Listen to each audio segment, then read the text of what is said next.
हे guys, good morning, good afternoon, क्या हाल चाल है। आई होप सब लोग बहुत बहुत बढ़िया होंगे, है ना। और मोस्ट इंपॉर्टेंटली पढ़ाई तो एकदम जोरों शोरों से चल रही होंगी, इसकी कोई बात ही नहीं है साहब, बहुत जोरों शोरों से चल रही होंगी, है ना। तो गाइस, आज मैं आपका दोस्त सीएस सूरज सतीजा और हमारी सीएस कार्ड इंडिया टीम आज आपके सामने क्या लेके आई है।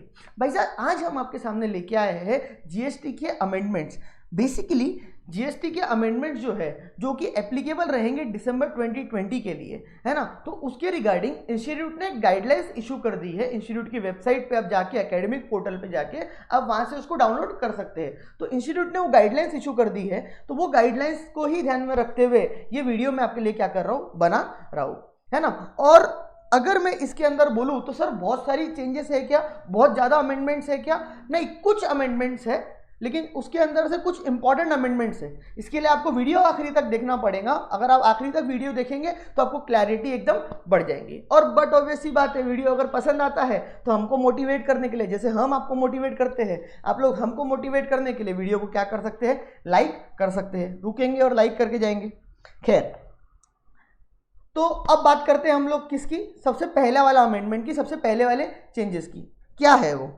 तो गाइस, यहाँ पे इंस्टीट्यूट ने दिया हुआ है notification to make third amendment 2020 to CGST rules. CGST rules में अमेंडमेंट करने के लिए उन्हें नोटिफिकेशन इशू किया है, notification 16/2020, central tax dated 23 March 2020। Sir ये नंबर याद करने हैं क्या? नहीं, बिल्कुल ज़रूरत नहीं है ये नंबर याद करने की, कोई ज़रूरत नहीं है आपको नंबर याद करने की। इसके अंदर से जो क्रक्स है वो आपको मैं मार्क करवा के दूंगा, वो आपके लिए बहुत ज़्यादा क्या रहेंगे, रिलेवेंट रहेंगे, वो आपको एमसीक्यू वगैरह में पूछ सकते हैं। अभी मैं यहाँ पे नोटिफिकेशन पहले पूरा पढ़ के आपको समझाता हूँ।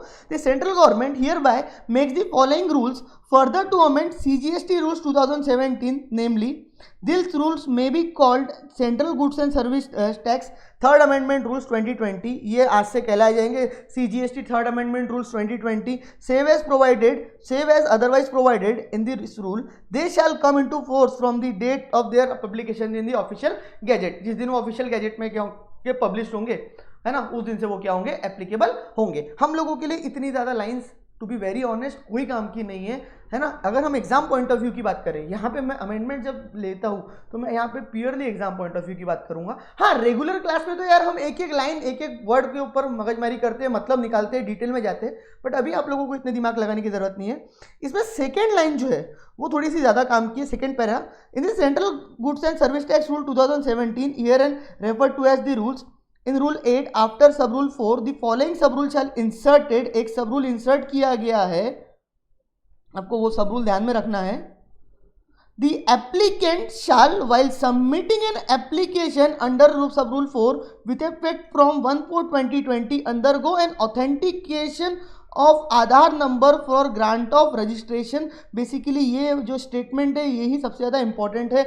बोले आज से 1/4/2020 के बाद से जब भी आप रजिस्ट्रेशन के लिए अप्लाई करोगे, जब भी आप जीएसटी के रजिस्ट्रेशन की एप्लीकेशन फाइल करोगे, तो आप लोगों को आपका आधार नंबर ऑथेंटिकेट करवाना जरूरी है। आपको आपके आधार नंबर का ऑथेंटिकेशन प्रोसेस करवाना जीएसटी की साइट पे जो एप्लीकेशन में दिया हुआ रहेगा वो काफी जरूरी है।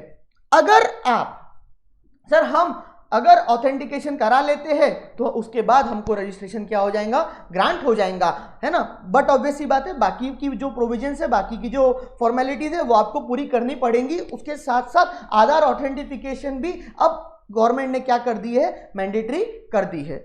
ये एक बात होगी, यानी आधार ऑथेंटिफिकेशन 1/4/2020 से अब मैंडेटरी हो गया है।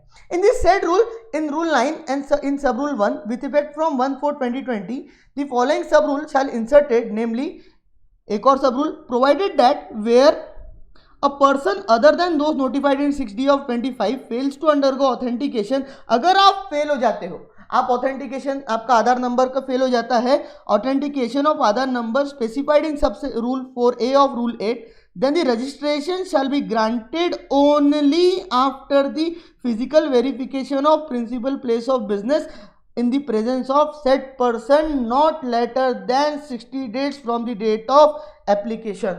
हश, कुछ समझ में आया?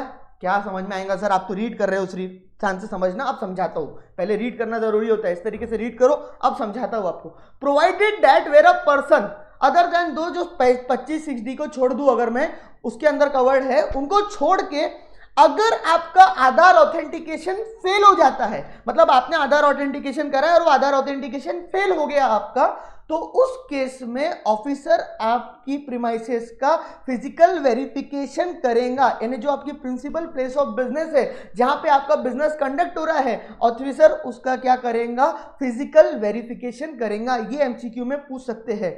इन the presence of said person, जो एप्लीकेंट है उसकी प्रेजेंस में, not later than 60 days from the date of application. भाई साहब लेकिन 60 दिन के अंदर अंदर, 60 डेज जिस दिन एप्लीकेशन हुई उसके 60 दिन के अंदर अंदर वो फिजिकल वेरिफिकेशन हो जाना चाहिए। और बट ऑब्वियस सी बात है कि फिजिकल वेरिफिकेशन के बाद अगर ऑफिसर को लगता है कि यहाँ पे बंदा एकदम जिनाइन है, इसको रजिस्ट्रेशन देना चाहिए, तो वो उसको रजिस्ट्रेशन इशू करेगा। और अगर उसको कुछ गड़बड़ लगती है तो वो एप्लीकेशन को क्या कर देगा, रिजेक्ट कर देगा। यानी बेसिकली 2 पॉइंट यहाँ पे याद रखने हैं, ज्यादा इतना बड़ा नोटिफिकेशन पढ़ने की कोई जरूरत नहीं है। 2 पॉइंट याद रखने हैं। पहला पॉइंट मैं आपको क्लियर बता रहा हूं एग्जाम पॉइंट ऑफ व्यू से, समझ में आई बात। पहला पॉइंट कि आपको आधार ऑथेंटिकेशन कराना कंपलसरी हो गया रजिस्ट्रेशन लेते टाइम पे। दूसरा पॉइंट सिंपल सा कि अगर ऑथेंटिकेशन फेल हो जाता है तो भाई साहब आपके प्रिंसिपल प्लेस ऑफ बिजनेस का फिजिकल वेरिफिकेशन करेगा ऑफिसर। कितने दिन के अंदर अंदर, 60 days from the date of application. कितने दिन के अंदर अंदर, 60 days from the date of application. तो ये नोटिफिकेशन है। आई बात समझ में? सर ये याद रखना है क्या? यस, जितना मैंने मार्किंग करवा के दिया, एक तो ये स्टार मार्क यहाँ पे और यहाँ पे ये जो फेल वाला पॉइंट है ये, सर हम पूरे एक रूल नंबर भी याद रखें क्या सर? लगता है आप लोगों को आपके पेपर में ऐसा कुछ पूछेंगे? क्या मजाक कर रहे हैं यार, मेमोरी थोड़ी ना टेस्ट कर रहे हो, वो पता पूछ रहे हैं आपको कि प्रोविजन आपको पता है कि नहीं पता है। पता नहीं क्यों बाकी लोग एकदम बच्चों पे प्रेशर बनाते हैं कि नहीं नहीं ये सब रूल याद करके जाना। नहीं पूछा जाएगा, समझ में आई बात? मैं अश्योरेंस दे रहा हूं आपको। In the said rules 99%, in the said rules rule 25, the following rule shall be substituted, namely the physical verification of business premises in certain cases. अब वहां पे वो रूल सब्स्टिट्यूट कर दिया गया है और वो रूल के अंदर ये वर्ड डाल दिया गया है कि physical verification of business premises होगा इन सर्टन केसेस। वो सर्टन केस क्या है? जब आपका आधार ऑथेंटिकेशन क्या हो जाता है, फेल हो जाता है, तो आपको आपकी बिजनेस प्रीमाइसेस का क्या होगा, फिजिकल वेरिफिकेशन होगा। और वहां की देखो क्या बोलता है, where the proper officer is satisfied that physical verification of the place of business of a person is required due to failure of authentication before the grant of registration। अगर officer को लगता है कि यार उसका ऑथेंटिकेशन आधार card का fail हुआ है और मेरे को क्या करना चाहिए, मेरे को सिंपली उसकी फिजिकल वेरिफिकेशन करना चाहिए प्रीमाइसेस का ग्रांट करने के पहले रजिस्ट्रेशन, तो वो कर सकता है। और due to any other reason after grant of registration, अच्छा बोले ग्रांट ऑफ रजिस्ट्रेशन के बाद भी वो कर सकता है। He may get such verification of place of business in the presence of said person. हाँ, एक पॉइंट इंपॉर्टेंट है, उस पर्सन की प्रेजेंस में ही, उसके रहते ही, ऐसा नहीं कि अपनी मर्जी से चले गए ऑफिसर वहां पे और वेरिफिकेशन करके आ गए, नहीं, उस पर्सन की प्रेजेंस में ही आपको वेरिफिकेशन करना पड़ेगा। और verification report along with the other document including photograph shall be uploaded in form number GST REG 30 on the common portal within 15 days of working days from the date of such verification। 3 point याद रख लो, बस पूरा notification खत्म। पहला important point, आधार authentication जरूरी है, compulsory हो गया है फॉर ग्रांटिंग ऑफ रजिस्ट्रेशन। दूसरा पॉइंट, नहीं करते हो, आधार ऑथेंटिफिकेशन नहीं होता है, फेलियर हो जाता है, तो ऑफिसर आपकी प्रिंसिपल प्लेस ऑफ बिजनेस का क्या कर सकता है, ऑफिसर आपकी प्रिंसिपल प्लेस ऑफ बिजनेस का वेरिफिकेशन कर सकता है। वो आपकी प्रिंसिपल प्लेस ऑफ बिजनेस का वेरिफिकेशन करेगा before granting the registration, but before 60 days, मतलब फ्रॉम 60 डेज के अंदर अंदर from the date of application, 60 दिन के अंदर अंदर एप्लीकेशन की डेट से। आगे बात समझ में? थर्ड पॉइंट, जब वो वेरिफिकेशन कर लेगा तो वो फॉर्म GST REG 30 में डॉक्यूमेंट्स क्या करेगा, कॉमन पोर्टल पे अपलोड करेगा with in 15 working days of verification. यानी उसने वेरिफिकेशन कर लिया, उसको सब प्रॉपर लगा, उसने सारी वेरिफिकेशन की रिपोर्ट जो है इंक्लूडिंग दी फोटोग्राफ्स, वो सब उसको क्या करना पड़ेगा, GST REG 30 के अंदर अपलोड करना पड़ेगा। सब ये फिजिकल वेरिफिकेशन इसीलिए लाया गया है। अभी मैं ज़्यादा इसके ऊपर डिस्कशन नहीं करूंगा, रेगुलर क्लास में करूंगा आगे, लेकिन अभी इसके ऊपर ज़्यादा डिस्कशन यहाँ पे ज़रूरी नहीं है। एक शॉर्ट में बताता हूँ, आजकल लोग फर्जी प्लेस ऑफ बिजनेस बना रहे हैं, फर्जी रेंट एग्रीमेंट्स बना रहे हैं या फॉर्ज्ड डॉक्यूमेंट्स को यूज़ करके और बता रहे हैं कि यहाँ पे मेरा क्या है, बिजनेस एग्जिस्ट करता है, जबकि वो बिजनेस एक्चुअली में एग्जिस्ट ही नहीं करता है। ऐसे बहुत सारे फर्जी रैकेट्स क्या करी है GST डिपार्टमेंट ने, इसको मतलब ब्लास्ट किया है, देखा है ये सब चीज़ें। तो इस वजह से गवर्नमेंट ने ये क्या करी, नोटिफिकेशन इशू करी। 3 पॉइंट याद रखना है, 3 के अलावा कोई जरूरत नहीं है चौथा पॉइंट भी याद रखने की। क्लियर हो गया? 3 पॉइंट लिख लेना भाई, वहां पे तीनों पॉइंट मैंने यहाँ पे मार्क करवा दिया, बता दिया। सर दूसरा वाला पॉइंट, सर यहाँ से आपका ये जो पेज आपको दिया हुआ है कोई ज़रूरत नहीं है कुछ भी यहाँ से आपको पढ़ने की, अननेसेसरी आपका बर्डन आएगा। इसके बाद एक और चीज़ है, ये रिलीवेंट है, ये वाला जो पॉइंट मैंने आपको सबसे पहले आधार ऑथेंटिकेशन का पढ़ाया, ये एमसीक्यू में भाई मेरे पूछ सकता है वो, ये कोई रिलीवेंस नहीं है। इसके बाद एक डेट है भाई, वो बता देता हूँ, वो डेट बेचारी ऐसी डेट है जो इतनी बार चेंज होगी, इतनी बार चेंज होगी जिसकी कोई हद नहीं। मतलब वो डेट है GSTR 9 की, 9 और 9C। सर ये क्या है साहब? GSTR 9 एनुअल रिटर्न साल में एक बार भरना पड़ता है। GSTR 9C audit reconciliation statement जो ऑडिटर फाइल करता है, याद आया? ठीक है, हम लोगों के लिए 9 और 9C एक बस याद रखने वाली बात है कि 2 फॉर्म्स है, 9 इज एनुअल रिटर्न और GSTR 9C is reconciliation statement. जो ऑडिटर यानी ऑडिट करता है, रिकंसाइल करता है, उसको क्या करता है, वो रिकंसिलेशन ऑडिटर फाइल करता है। इसकी डेट गवर्नमेंट ने फिर चेंज कर दी, इतनी बार चेंज हो गई है। 17-18 फाइनेंशियल ईयर 17-18 जब GST आया था तब की रिटर्न की 9 और 9C की डेट गवर्नमेंट ने फिर से चेंज करते हुए गवर्नमेंट ने चेंज करी, ये बताई। और वो चेंज हुई क्या, वो बोला गया कि अब गवर्नमेंट अलग अलग स्टेट के लिए अलग अलग डेट्स देंगी। तो गवर्नमेंट ने 2 कैटेगरी स्टेट की बना दी एक्सक्यूज मी, 2 कैटेगरी बना दी, चंडीगढ़, दिल्ली, गुजरात, हरियाणा, जम्मू एंड कश्मीर, लद्दाख, पंजाब, राजस्थान, तमिलनाडु, उत्तर प्रदेश, उत्तराखंड। इन लोगों के लिए गवर्नमेंट ने डेट दी 5 फरवरी। और इसके अलावा अंडमान निकोबार आइलैंड, आंध्र प्रदेश, आसाम, बिहार, छत्तीसगढ़, दादरा एंड नागर हवेली, मैं इतना नहीं पढ़ूंगा ना, इनके लिए दी 7 फरवरी। यानी गवर्नमेंट ने अब वो उसके लिए ड्यू डेट दी थी 5 फरवरी और 7 फरवरी, यानी 2 अलग अलग डेट दी। सब पता है ऐसा क्यों करी? आपको एक और चीज़ के आगे मैं पढ़ाऊंगा। गवर्नमेंट को मालूम पड़ गया कि उसकी वेबसाइट उसका टाइम पे साथ नहीं देती है। मतलब being a practising chartered accountant ये चीज़ मैंने भी फेस की है कि यार तुम आखिरी के 3-4 दिन काम करने बैठो GST की वेबसाइट पे और वो 101% वेबसाइट आपको धोखा देंगी, अटक जाएंगी, काम नहीं कर पाएंगे आप। और फिर आखिरी मोमेंट पे आधे घंटे पहले 12 बजने वाले होते, आधे घंटे पहले गवर्नमेंट को क्या बढ़ानी पड़ती, डेट बढ़ानी पड़ती, क्योंकि एक साथ पूरे इंडिया का प्रेशर वो GST की साइड बेचारी अकेली बेचारी GST की साइड झेल नहीं पा रही। इसलिए गवर्नमेंट ने बोली यार कोई दिक्कत नहीं है, हम 2 अलग अलग डेट रख देते हैं, एक 5 फरवरी और एक 7 फरवरी। समझ में आई बात? सर ये याद रखना है क्या? जरूरत नहीं है, लेकिन ऐसा आपका इंस्टीट्यूट बोलता है जरूरत नहीं है, लेकिन मैं बोलूँगा याद रख लो। गलती से खुदा ना खास्ता कुछ पूछ लिया तो ऐसा कुछ हार्ड तो है नहीं, इसलिए याद रख लो। ठीक है सर, एक एक स्टेट के नाम नहीं, डेट्स याद रखना कि 2 अलग अलग डेट्स पे उसका आपको ऐसा पूछा जाएगा GSTR 9 और 9C ऑफ फाइनेंशियल ईयर 17-18 की ड्यू डेट्स क्या हुई थी, तो वो थी 5 फरवरी और 7 फरवरी। स्टेट याद रखने की जरूरत नहीं है। अच्छा, इसी को ध्यान में रखते हुए एक और नोटिफिकेशन गवर्नमेंट ने लेके आई 7/2020, है ना, 3 फरवरी 2020 को एक और नोटिफिकेशन गवर्नमेंट ने लेके आई। अब ये नोटिफिकेशन आया जो हर महीने के हम GSTR 3B फाइल करते हैं। ये नोटिफिकेशन आया जो हम हर महीने के GSTR क्या फाइल करते हैं, 3B फाइल करते हैं, उसकी डेट्स के रिगार्डिंग। ये सब डेट्स के रिगार्डिंग नोटिफिकेशन है, नॉट वेरी मच रिलीवेंट, मतलब बहुत ज़्यादा रिलीवेंट नहीं है, जस्ट सुन लो।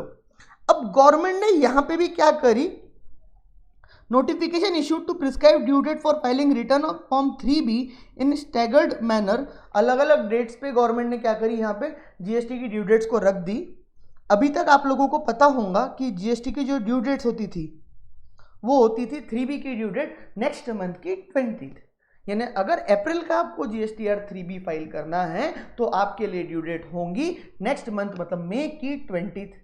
मई का फाइल करना है तो आपके लिए ड्यू डेट होंगी जून की 20th, दिसंबर का फाइल करना है तो जनवरी 20th, फरवरी का फाइल करना है तो मार्च 20th। अब गवर्नमेंट ने इसको स्टैगर्ड मैनर में बांट दिया है। गवर्नमेंट ने बोला है कि यार बड़ी दिक्कत होती है, बोले एक दिन पे सारे के सारे टैक्स पेयर आके खड़े हो जाते हैं रिटर्न फाइल करने के लिए और हमारी GST की बेचारी साइट उसको हैंडल नहीं कर पाती। तो अब हमने 2 कैटेगरी बांट दी है, वो कैटेगरी के हिसाब से आप अपने अपने रिटर्न क्या कर दीजिए, फाइल कर दीजिए। जो यहाँ पे आपको नोटिफिकेशन में दिया है मैं उतना ही आपको पढ़ाऊंगा, एक्स्ट्रा वाला नहीं पढ़ाऊंगा। इसमें कुछ थोड़ा सा एक्स्ट्रा भी है बट नीडेड नहीं है। जो इंस्टीट्यूट बोलेगा वही हमारे लिए फाइनल, बस वही हमारे लिए फाइनल है, बस उतना ही हमारे को दिमाग लगाना है, ज़्यादा इधर उधर के भी पढ़ने का कोई मतलब नहीं आता। Provided also date from GSTR 3B of the said rule for the month of January, February, March for taxpayer having aggregate turnover up to 5 crore in the previous financial year whose principal place of business in the state of Chhattisgarh, Madhya Pradesh, Gujarat, Maharashtra, Karnataka, Goa, Kerala, Tamil Nadu, Telangana, Andhra Pradesh, union territory of Daman Diu, Dadra Nagar Haveli, Puducherry, Andaman Nicobar, Lakshadweep shall be furnish electronically, but obvious सी बात है electronically ही file होते हैं क्योंकि GST में ऐसा तो कुछ नहीं है फिजिकली फॉर्म फाइल करने का। ऑन और before the 22 of February, 22 of March और 22 ऑफ अप्रैल, यानी यहाँ पे नोटिफिकेशन जो है आपको मैं पढ़ा रहा हूँ उसमें जनवरी फरवरी मार्च के लिए लिखा हुआ है, बट अगर मैं आपको बताऊँ प्रैक्टिकली बताऊँ तो ये अब हर महीने के लिए गवर्नमेंट ने कर दी है कि डेट्स को क्या कर दी है, उनने बांट दी है। यानी ये जो स्टेट यहाँ पे आपको दिख रही है इनके लिए वो 22 लास्ट डेट होती है 3B की, और जो नीचे स्टेट आपको दिख रही है उनके लिए ड्यू डेट होती है 24 of February, sorry 24 of next month वापस से। यानी अगर आप महाराष्ट्र में रजिस्टर्ड हो तो आपके लिए 3B की due date is 22 of next month, और अगर आप राजस्थान में रजिस्टर्ड हो, जयपुर के रहने वाले हो, जयपुर में आपका प्लेस ऑफ बिजनेस रजिस्टर्ड है, तो आपके लिए डेट क्या हो जाएंगी 24 ऑफ नेक्स्ट मंथ वापस से। महाराष्ट्र में हो तो महाराष्ट्र के लिए 22 ऑफ नेक्स्ट मंथ, और अगर लद्दाख के हो या राजस्थान के हो, उत्तर प्रदेश बिहार के हो तो उसके लिए आप date is 24 of next month. समझ में आई बात? यानी जीएसटी की अब ड्यू डेट्स में थोड़ा सा चेंज किया गया है, इसको अलग अलग ईयर्स में बांटा, अलग अलग डेट्स में बांटा गया है। सर याद रखना है क्या? मैं अगेन भूलूंगा, इतना भी याद रख लीजिए कि जीएसटीआर 3B की स्टैगर्ड मैनर में ड्यू डेट्स है 22 और 24, है ना, स्टेट वाइज याद रखने की कोई ज़रूरत नहीं है। इसके नीचे के जो यहाँ पे नोटिफिकेशन दिए हुए हैं आपके इतने रिलेवेंट नहीं रखते। इसके बाद मैं सीधा आ जाता हूँ जो एक इम्पॉर्टेंट नोटिफिकेशन है,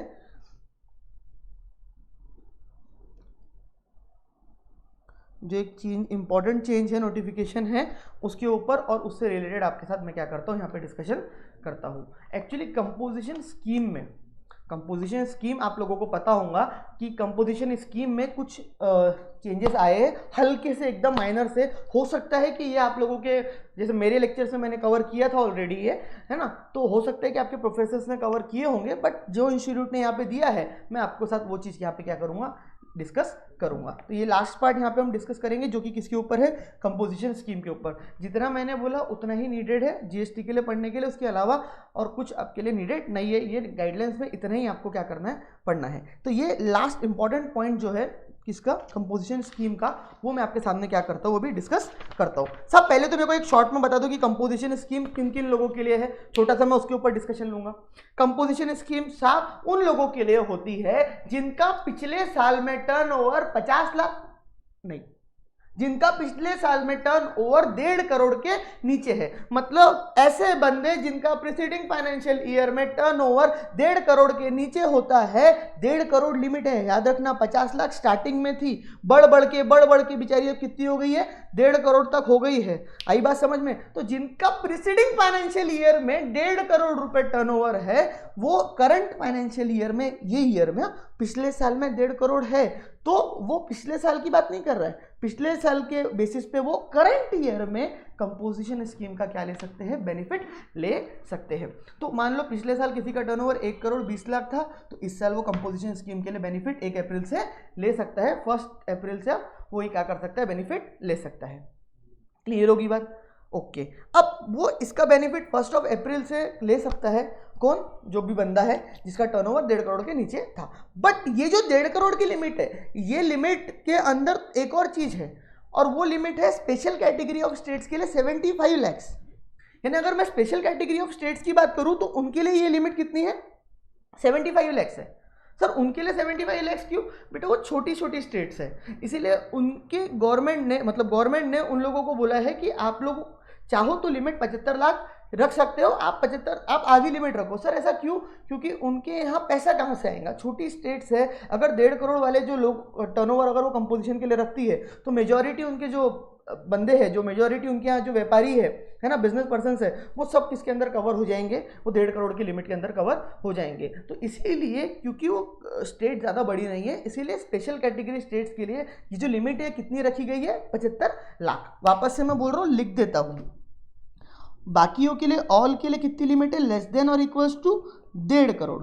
और स्पेशल कैटेगरी स्टेट्स के लिए कितनी है, 75 लैक्स। पूछ सकते हैं आपको, ये समझ में आई बात। बट 3 स्पेशल कैटेगरी स्टेट्स है, 3 स्पेशल कैटेगरी स्टेट्स, ये याद रखने वाला पॉइंट है। कौन कौन सी, Assam, Himachal Pradesh and J and के खैर यूनियन टेरिटरी हो गई है, बट ड्यू टू कोविड अगर मैं बोलूँ तो अभी तक कुछ प्रॉपर नोटिफिकेशन उसके ऊपर आया नहीं है, चेंजेस नहीं हुए हैं यहाँ पे। तो अभी आपको यही पढ़ना है, स्पेशल कैटेगरी स्टेट्स में मैंने उसको रखा है अभी। तो आसाम, हिमाचल प्रदेश एंड जे ये तीनों स्टेट्स ने अपना दिल बहुत बड़ा करते हुए, बहुत बड़ा दिल करते हुए बोला है कि हमारे यहाँ पे वो जो लिमिट है वो कितनी रहेंगी, कंपोजिशन के लिए 1.5 करोड़ ही रहेंगी। वापस से, कंपोजिशन के लिए जो नॉर्मल लिमिट है वो कितनी है, 1.5 करोड़ है। 1.5 करोड़ के नीचे ऑफ प्रीसीडिंग फाइनेंशियल ईयर। समझ में आई बात। PFY मतलब preceding financial year. Preceding financial year के लिए वो लिमिट कितनी हो जाती है, 1.5 करोड़। अगर 1.5 करोड़ से नीचे टर्नओवर है तो एप्लीकेबल होगा, लेकिन स्पेशल कैटेगरी स्टेट्स के लिए कितनी है वो, 75 लैक्स। और 3 स्पेशल कैटेगरी स्टेट्स है जिन लोगों ने बोला है कि हम अपने यहाँ के जो बिजनेसमैन हैं उनके साथ ऐसा कुछ अलग नहीं करेंगे, हम उन लोगों को 1.5 करोड़ का ही क्या देंगे, बेनिफिट देंगे। यानी वो even though special category states है तो भी, स्पेशल कैटेगरी स्टेट्स है तो भी वहां पे लिमिट कितने की एप्लीकेबल होंगी, 1.5 करोड़ की होंगी। और वो 3 आपको याद रखना बहुत जरूरी है, that is Assam, Himachal Pradesh and J Jammu and Kashmir. Clear होगी बात। ओके तो भाई साहब इसमें क्या हुआ है, इन the central government goods and service tax rules 2017 in rule 7 for the table the following table, इसकी जगह चेंज हो गया, सब्स्टिट्यूट हो गया है। यानी बेसिकली अगर आपको बोलूँ तो रूल 2A जो है, समझ में आई बात, वो इसके अंदर आया है। Sorry my mistake, subsection 2A जो है इसके अंदर क्या हुआ है, इंक्लूड हुआ है, वो भी आपको मैं समझाता हूँ। सबसे पहले ये टेबल क्या दिया हुआ है, टेबल आप लोगों को सिंपल सा सिंप्लीफाई में करके बताता हूँ। Manufacturers other than manufacturers of such goods specific may be notified by the government. जो अदर देन मैन्युफैक्चरर्स है, आइसक्रीम वगैरह वाले जो मैन्युफैक्चरर्स है उनको छोड़ दूँ अगर मैं, तो बाकी मैन्युफैक्चरर्स इस स्कीम का बेनिफिट ले सकते हैं। और वो स्कीम का बेनिफिट लेने के बाद उनके लिए क्या करना पड़ेगा, एक स्पेसिफाइड रेट, क्योंकि कंपोजिशन स्कीम में क्या होता है कि हम एक स्पेसिफाइड रेट से हमारा जो एनुअल टर्नओवर होता है उस टर्नओवर के ऊपर एक स्पेसिफाइड रेट को मल्टीप्लाई करके सीधा सीधा गवर्नमेंट को क्या कर देते हैं, हम जीएसटी पे कर देते हैं। मैं ज़्यादा कंपोजिशन स्कीम के डेप्थ में नहीं जाऊँगा, आई होप अमेंडमेंट लेक्चर है तो अमेंडमेंट तक ही सीमित रखूँ, लेकिन थोड़ी बहुत चीज़ें उसके बारे में बता रहा हूँ। वापस से, मैन्युफैक्चरर का टर्नओवर फॉर एग्जाम्पल है 1 करोड़ 20 लाख, 1 करोड़ 20 लाख, तो इसके ऊपर उसको कितना भरना पड़ेगा, 0.5%। लेकिन सर हमने तो 1% भरा पड़ा हुआ है, वही बराबर है 0.5% of CGST and 0.5% of SGST। यानी यहाँ पे जो 0.5% लिखा है एक्चुअली में ये रेट कितना है, 1%। क्योंकि हम लोगों को SGST एप्लीकेबल रहता ही नहीं है, इसीलिए हम लोगों को सिर्फ CGST का रेट दिया गया है। तो वो कितना है, 0.5% ऑफ CGST और 0.5% ऑफ SGST। एंड ये 0.5% जो है ये किसके टर्नओवर पे, टर्नओवर इन दी स्टेट, मतलब जो वो कंपोजिट डीलर है उसका स्टेट के अंदर जो टर्नओवर है, स्टेट के अंदर, इंट्रा स्टेट, क्योंकि इंटर तो अलाउड ही नहीं है, intra state with in state जो उसका टर्नओवर है उसके ऊपर उसको 0.5% ऑफ CGST और 0.5% ऑफ SGST क्या करना होगा, भरना होगा। तो वो कंपोजिशन स्कीम का बेनिफिट ले सकता है। मतलब अगर वो कंपोजिशन स्कीम का बेनिफिट लेता है तो इतना अगर वो भर देता है तो गवर्नमेंट कोई दिक्कत नहीं है, कोई सवाल नहीं उठाएंगी। ठीक है बात, ये आप लोगों को पता है, इसमें पहले भी ऐसी था। Subsection 1-2 of section 10 suppliers making supplies refer to in clause B of paragraph 6 of schedule 2। भाई साहब अगर मैं इसकी बात करूं तो ये रेस्टोरेंट्स, मेस, केटरिंग एक्सेट्रा। मतलब जो जहाँ पे भी फूड फॉर ह्यूमन कंजम्पशन, क्या बोला मैंने, जहाँ पे भी food for human consumption supply किया जाता है, जस्ट लाइक रेस्टोरेंट्स में होता है, हॉस्टल में जो लोग रहते हैं, मेस का, केटरिंग एक्सेट्रा, समझ में आई बात, तो ये उनकी बात कर रहा है। तो ये यहाँ पे supplier making supplies refer to in clause B of paragraph 6 of schedule 2 जो है बेसिकली वो इनकी बात कर रहा है। तो इन लोगों को भी सर्विस इंडस्ट्री जो है ये, इवन दो ये सर्विस इंडस्ट्री है, इफ यू रिमेंबर शेड्यूल 2, तो ये क्या है, सप्लाई ऑफ सर्विस है। इवन दो ये सर्विस इंडस्ट्री है, यहाँ पे भी कंपोजिशन स्कीम का इनको बेनिफिट मिलता है। जैसे आप डोमिनोज में अगर खाने जाते हो, केएफसी में खाने जाते हो, तो वहां पे आप लोगों ने देखे होंगे कि आपके बिल के ऊपर 5% जीएसटी लगाया जाता है। जब अगर आप एक्चुअली में पहले अगर आपको थोड़ा याद होगा तो वो 18% था, 12%, और आखिरी में गवर्नमेंट ने आके कंपोजिशन स्कीम में उसको लेते हुए कितना कर दिए, 5%। 5% अगेन सीजीएसटी 2.5, एसजीएसटी 2.5। तो ये किसके लिए है, स्पेसिफिकली रेस्टोरेंट, मेस, कैटरिंग, यानी जहाँ पे भी ह्यूमन कंजम्पशन ऑफ फूड का ह्यूमन कंजम्पशन हो रहा है उनके लिए ये एप्लीकेबल है। क्लियर? तो ये भी आप लोगों ने पहले पढ़ रखा है। Subsection 1, 2 of any other supplier eligible for composition levy. Any other supplier मतलब बेसिकली ये बात कर रहा है ट्रेडर्स की, बेसिकली ये किसकी बात कर रहा है, ट्रेडर्स की। तो उनके लिए जो रेट एप्लीकेबल है दैट रेट इज अगेन 0.5%, यानी 0.5% सी एंड 0.5% एस। इन लोगों के लिए 2.5% सी, 2.5% एस। ये पॉइंट याद रखना कि टर्नओवर कहाँ का ही लेते हैं हम, स्टेट का ही लेते हैं। एक जो इसके अंदर न्यू पॉइंट आया है, अब बच्चे बोलेंगे सर आपने इसको तो कवर किया, हाँ मेरे लेक्चर्स में ये कवर्ड है, लेकिन मैं स्टिल यहाँ पे दोबारा से इसको समझा के दे रहा हूँ। Subsection 2A of section 10 actually होता क्या था भाई मेरे, होता ये था अभी तक कि जो बेचारे सर्विस इंडस्ट्री वाले लोग हैं, है ना, सर्विस सेक्टर वाले लोग हैं, उनके लिए कोई कंपोजिशन स्कीम नहीं थी।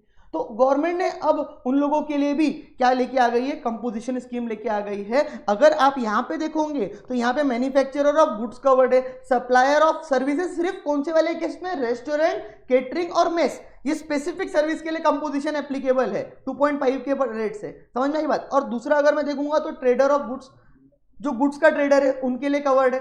लेकिन जो अदर लोग हैं, जो अदर सप्लायर ऑफ सर्विस है, मेरे जैसे लोग जो सर्विसेज प्रोवाइड कर रहे हैं, छोटे सप्लायर ऑफ सर्विस, है ना, तो उन लोगों के लिए कोई कंपोजिशन स्कीम नहीं थी। तो गवर्नमेंट ने उन लोगों के लिए भी, आपको जितना बोल रहा हूं उतना याद रखना है, गवर्नमेंट ने उन लोगों के लिए भी कंपोजिशन स्कीम लेके आई है। और साथ उन लोगों के लिए गवर्नमेंट ने क्या कंपोजिशन स्कीम लेके आई है, तो वहां पे गवर्नमेंट बोलती है कि registered person not eligible under composition levy of subsection 1 and 2, मतलब बेसिकली ये 3 पॉइंट में वो कवर नहीं हो रहा है। तो ये 3 पॉइंट में कौन नहीं कवर हो रहा है, 10, 1 और 2 के वो बंदे जो लोग ट्रेडर है गुड्स के या मैन्युफैक्चरर है गुड्स के, समझ में आई बात। और उसके अलावा जो रेस्टोरेंट सर्विस, मेस और केटरिंग सर्विस क्या कर रहे हैं, रन कर रहे हैं। क्योंकि अगर आप देखोगे तो यहाँ पे वो रेस्टोरेंट और मेस भी 10, 1 और 2 के अंदर क्या है, कवर्ड है। तो basically manufacturer of goods, trader of goods और रेस्टोरेंट सर्विसेज, मेस, देखो रेस्टोरेंट बोला ना तो मेस और केटरिंग ऑटोमेटिक समझ जाना, तो वो लोग कवर्ड है।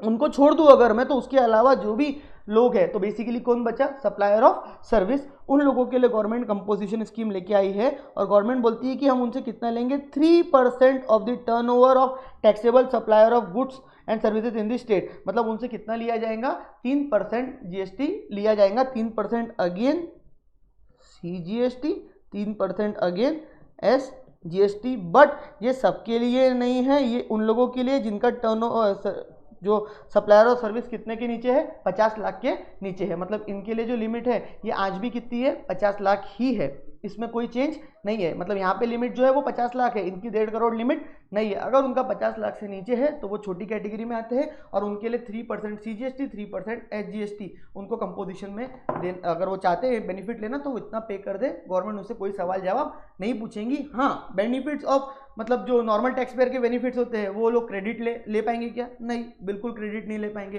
कोई उनको क्या नहीं मिलेगा, क्रेडिट वगैरह नहीं मिलेगा। समझ में आई बात। तो बेसिकली ये एक पॉइंट है यहाँ पे। तो 3% उनके लिए ये क्या करना पड़ेगा, पे करना पड़ेगा।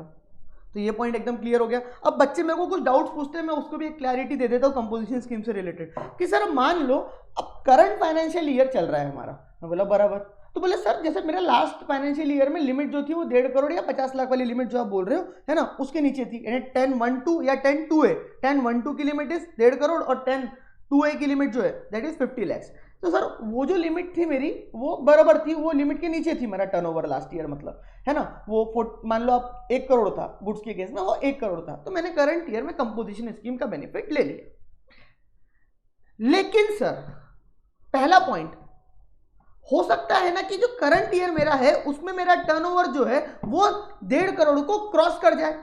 मैंने बोला बिल्कुल सही बात है यार, हो सकता है कि तेरा साल के बीचों बीच तेरा टर्नओवर बीच में या साल के एंडिंग आते आते what ever time in that particular year तेरा टर्नओवर जो है वो कितने को क्रॉस कर जाए, 1.5 करोड़ को क्रॉस कर जाए। और मान ले वो टर्नओवर हो गया 2 crore, 3 crore, 5 crore, 10 crore, 100 crore, 500 crore, I don't know कितना हो गया, बट 1.5 को क्रॉस कर गया।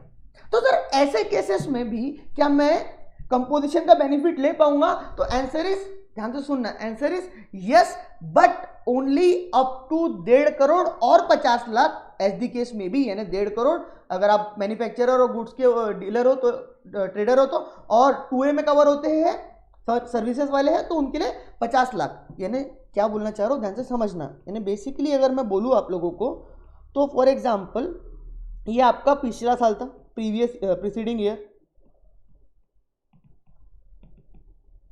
यहां पे आपका टर्नओवर था 1 करोड़ 20 लाख मान के चल लेता अभी का, तो यहां पे आप yes eligible for composition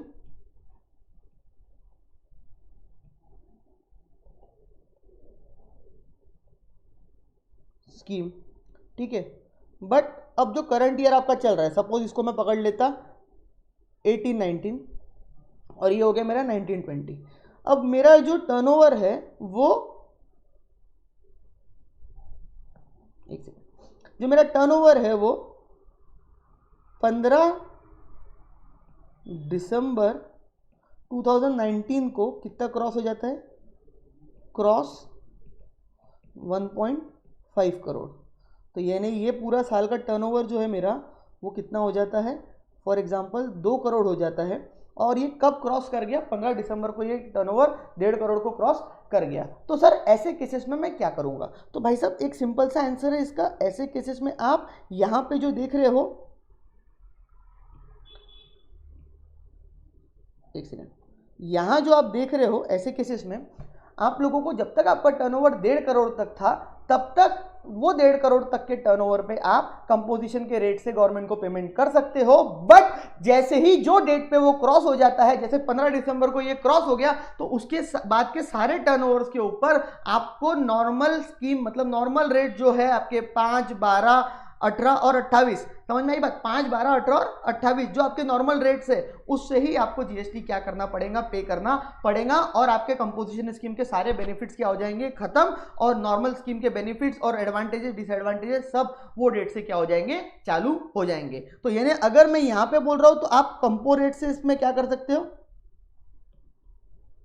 composition scheme rate से आप क्या कर सकते हो, पे कर सकते हो अप टू 1.5 करोड़ तक, अप टू 1.5 करोड़ तक आप वो पे कर सकते हो। बट आफ्टर 1.5 करोड़ अगर मैं बोलूं तो आपको वहां पे कितना पे करना पड़ेगा, यस आपको उसके बाद पे करना पड़ेगा, 1.5 करोड़ के बाद आपको नॉर्मल रेट से गवर्नमेंट को क्या करना पड़ेगा, पे करना पड़ेगा। तो यहाँ पे ये चीज एकदम क्लियर हो गई होंगी आई होप, क्योंकि कुछ बच्चों के मेरे को बहुत बार क्या आए हैं, डाउट्स आए हैं, मैं वही डाउट्स देख रहा हूँ यहाँ पे क्या क्या और डाउट्स है। तो क्लियर, तो इतना ही आप लोगों के लिए एप्लीकेबल है, इतना ही आप लोगों को पढ़ना है बेसिकली। अगर मैं बोलूँ तो यहाँ पे मेरे को जो 2 चीज़ इंपॉर्टेंट लग रही है, एक तो कंपोजिशन स्कीम जो मैंने आपको पढ़ाया वो, और दूसरा मेरे को ये आधार ऑथेंटिकेशन वाला पॉइंट क्या लग रहा है, इंपॉर्टेंट लग रहा है, जिसमें फिजिकल वेरिफिकेशन होता है। तो आपको ये करना है, इसके अलावा आपको और कुछ नहीं करना है। कुछ और रहते हैं तो मैं आपको वो भी बताऊंगा, लेकिन ऐसा उसके अलावा आपको इंस्टीट्यूट ने ये इतने नोटिफाई किए हैं तो स्पेसिफिकली दिसंबर के लिए यही है। हाँ सर, इसके साथ साथ बट ऑब्वियस सी बात है, जून वाले जो एप्लीकेबल थे वो तो एप्लीकेबल होंगे ही होंगे, तो उसमें ऐसा कोई दो राय नहीं है कि वो एप्लीकेबल नहीं होंगे।